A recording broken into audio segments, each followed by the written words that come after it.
जय श्री कृष्णा। राधे राधे।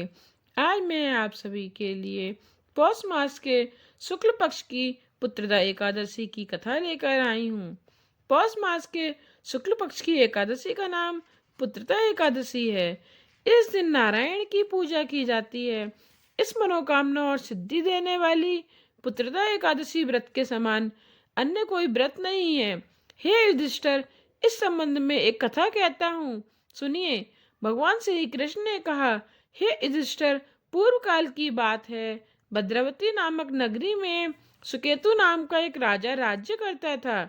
उसकी रानी का नाम शैब्य था। राजा के कोई संतान नहीं थी।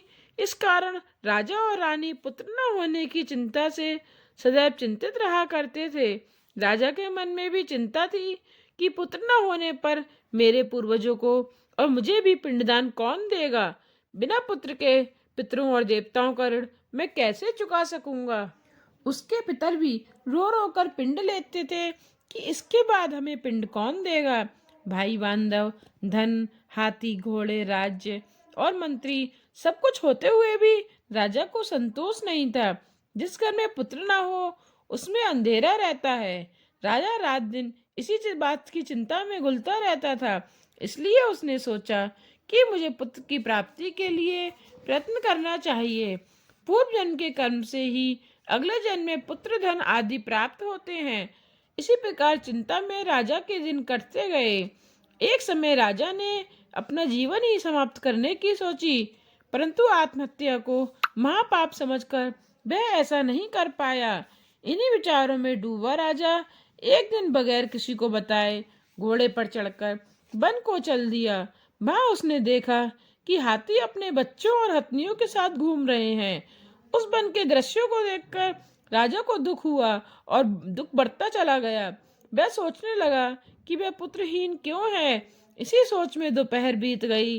वह सोचने लगा कि मैंने अनेक यज्ञ किए और योग्य ब्राह्मणों को भोजन से तृप्त करके उन्हें दान दक्षिणा भी दी, परंतु फिर भी मुझको यह दुख क्यों मिल रहा है। आखिर इसका कारण क्या है। राजा मन में दुखी होकर सोचने लगा कि अपनी इस व्यथा को किससे कहूँ। ऐसा सोचते सोचते और भटकते भटकते राजा को भूख प्यास सताने लगी। राजा प्यास के मारे दुखी होकर जल की खोज में इधर उधर फिरने लगा। किसी पुण्य के प्रभाव से थोड़ी दूर पर राजा ने एक सरोवर देखा। उस सरोवर में कमल खिल रहे थे तथा सारा हंस आदि विहार कर रहे थे। उस सरोवर के चारों ओर मुनियों के आश्रम बने हुए थे। उसी समय राजा के दाहिने अंग फड़कने लगे। राजा शुभ शकुन समझकर घोड़े से उतरा। सरोवर के तट पर बहुत से मुनि वेद का पाठ कर रहे थे। उन्हें देखकर राजा को बड़ा हर्ष हुआ। मुनियों को दंडवत प्रणाम किया। मुनियों ने राजा का स्वागत किया और अपने सामने आसन दिया। राजा मुनियों के सामने बैठ गया। राजा ने बारंबार प्रणाम किया। राजा को आसन दे मुनियों ने कहा, हे राजन, हम तुमसे अत्यंत प्रसन्न हैं। तुम्हारी क्या इच्छा है, कहो। राजा ने उनसे पूछा कि महाराज, आप कौन हैं और किस लिए यहाँ पधारने का कष्ट किया है, सो कहिए। मुनियों ने राजा की विनम्रता से प्रसन्न हो अपना परिचय दिया। मुनि बोले, हे राजन, हम विश्व देवा हैं और माघ स्नान के लिए आए हैं। आज से 5 दिन बाद माघ स्नान आरंभ होगा। हे राजन, आज संतान देने वाली पुत्रदा एकादशी है। मुनियों का परिचय पाकर अत्यंत विनम्र भाव से राजा ने कहा, हे मुनि श्रेष्ठ, मैं आपका सेवक हूँ। यदि आप मुझ पर प्रसन्न हैं तो मुझे भी एक पुत्र प्राप्ति का वरदान दीजिए। मुनि बोले, हे राजन, आज के ही दिन पुत्रदा नाम की एकादशी है। इसका व्रत पुत्र की मनोकामना पूर्ण करने वाला और उत्तम संतान देने वाला होता है। आज आप विधि पूर्वक इस पुत्रदा एकादशी का व्रत करें और भगवान विष्णु की आराधना करें। भगवान की कृपा से अवश्य ही आपको पुत्र की प्राप्ति होगी। श्री कृष्ण कहते हैं, मुनियों के वचनों के अनुसार राजा ने उस दिन एकादशी का विधि पूर्वक व्रत और अनुष्ठान किया और द्वादशी को उसका पारण भी किया। इसके पश्चात मुनियों को प्रणाम करके राजा अपने महल में वापस आ गया।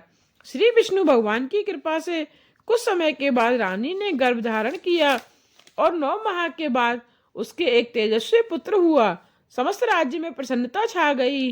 वह राजकुमार बड़ा होने पर अत्यंत शूरवीर, विनम्र और यशस्वी तथा प्रजापालक हुआ। भगवान श्री कृष्ण बोले, हे राजन, पुत्र की प्राप्ति के लिए पुत्रदा एकादशी के समान अन्य कोई व्रत नहीं है। पुत्र कामना करने वालों को पुत्रदा एकादशी का व्रत करना चाहिए। भगवान बोले, हे युधिष्ठिर, जो व्यक्ति इस पुत्रदा एकादशी के महात्म्य को पढ़ता, सुनता तथा विधि पूर्वक व्रत करता है, इसके फलस्वरूप उसे सर्वगुण संपन्न कुल दीपक पुत्र रत्न की प्राप्ति होती है। श्रीमन नारायण की कृपा से वह प्राणी मृत्यु के पश्चात मोक्ष तथा स्वर्ग का अधिकारी बनता है।